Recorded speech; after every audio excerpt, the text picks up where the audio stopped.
Hello বন্ধুরা, আমি অভিজিৎ। তো ডাব্লিউপি এবং কেপি রিলেটেড যে কোনো ভিডিও এবার থেকে আমি আমার এই নতুন চ্যানেলে দিয়ে রাখবো।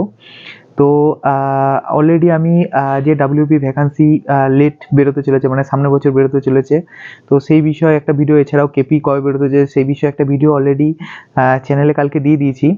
এছাড়াও আমি বলতে চাই যে বেঙ্গল কপস মোটিভেশন চ্যানেলের সাথে যারা যুক্ত ছিলে, মানে আমার পুরনো চ্যানেলের সাথে, তাদের সকলকে রিকোয়েস্ট করব, যারা যারা আমার ভিডিওটা দেখছো অলরেডি, তাদেরকে বলবো এই চ্যানেলের সাথে যুক্ত হয়ে যাও, কারণ টেকনিক্যাল কারণের জন্য আমার বেঙ্গল কপস মোটিভেশন চ্যানেলটা আশা করছি আর চালু করতে আমি পারবো না।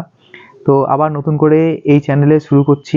তো প্লিজ তোমরা যুক্ত হয়ে যাও। আমি চেষ্টা করব যে পুরনো চ্যানেলে যেরকম অথেন্টিক তোমাদের খবর দিয়ে রাখতাম, খুব অল্প হলেও ভিডিও আবার দেবো আমি চ্যানেলে। তো প্লিজ সাথে থেকো, পাশে থেকো। তো গুড বাই।